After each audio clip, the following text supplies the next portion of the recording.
जीवन में दुख क्यों है?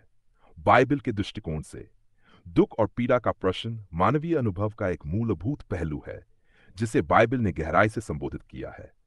बाइबल हमें यह समझने में मदद करती है कि जीवन में दुख क्यों है, उसका उद्देश्य क्या है और हम दुख का सामना कैसे करें। यह दृष्टिकोण ईश्वर के चरित्र, मनुष्य की स्थिति और उसकी योजना को समझने पर आधारित है।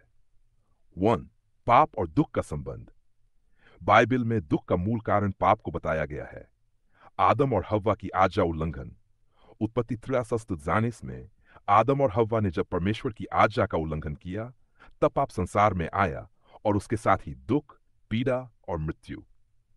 इसलिए जैसे एक मनुष्य के द्वारा पाप जगत में आया और पाप के द्वारा मृत्यु, और इस प्रकार मृत्यु सब मनुष्यों में फैल गई क्योंकि सबने पाप किया। रोमियो 5:4।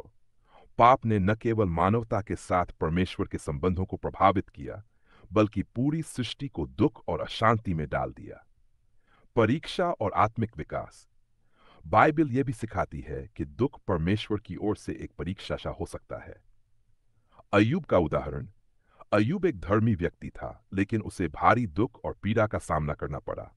परमेश्वर ने उसकी परीक्षा ली, जिससे यह प्रकट हुआ कि अय्यूब का विश्वास केवल भौतिक आशीर्वाद पर आधारित नहीं था। क्या हम परमेश्वर के हाथ से सुख लें और दुख न लें? यह हमें दिखाता है कि दुख हमें आत्मिक रूप से मजबूत और ईश्वर पर अधिक निर्भर बनाता है। स्वतंत्र इच्छा और इसके परिणाम। परमेश्वर ने मनुष्यों को स्वतंत्र इच्छा दी ताकि वे सही और गलत के बीच चुनाव कर सकें। जब मनुष्य अपनी इच्छाओं को परमेश्वर की इच्छा से ऊपर रखते हैं, तो इसका परिणाम अक्सर दुख होता है। मनुष्य जो कुछ बोता है वही काटेगा। मनुष्य के गलत चुनावों और उनके परिणाम स्वरूप दुख इस दुनिया का एक स्वाभाविक हिस्सा बन गए हैं। संसार की अस्थायी प्रकृति। बाइबल हमें यह सिखाती है कि यह संसार अस्थायी है और दुख इसका हिस्सा है। सारी सृष्टि अब तक कराहती है और प्रसव पीड़ा में पड़ी है। दुख हमें यह याद दिलाता है कि हमारा अंतिम घर स्वर्ग में है, न कि इस संसार में। दुख में परमेश्वर की उपस्थिति। बाइबल हमें आश्वासन देती है कि दुख के समय परमेश्वर हमारे साथ होता है। यद्यपि मैं घोर अंधकार की तराई से होकर चलूं, तो भी हानि से न डरूंगा, क्योंकि तू मेरे साथ है। परमेश्वर न केवल हमारे दुख को समझता है, बल्कि उसमें हमारे साथ चलता भी है। प्रभु यीशु का बलिदान और दुख का उद्देश्य। यीशु मसीह का क्रूस पर बलिदान बाइबल के दुख के दृष्टिकोण का केंद्रीय भाग है। यीशु ने मानवता के पापों के लिए दुख सहा। यह दुख दिखाता है कि परमेश्वर ने अपने प्रेम के कारण हमारी पीड़ा को अपने ऊपर ले लिया। वह हमारे अपराधों के लिए घायल किया गया, हमारे अधर्म के लिए कुचला गया। उनके बलिदान से यह स्पष्ट होता है कि दुख केवल एक अंत नहीं है, बल्कि उसके बाद महिमा और उद्धार है। दुख के माध्यम से परमेश्वर की योजना।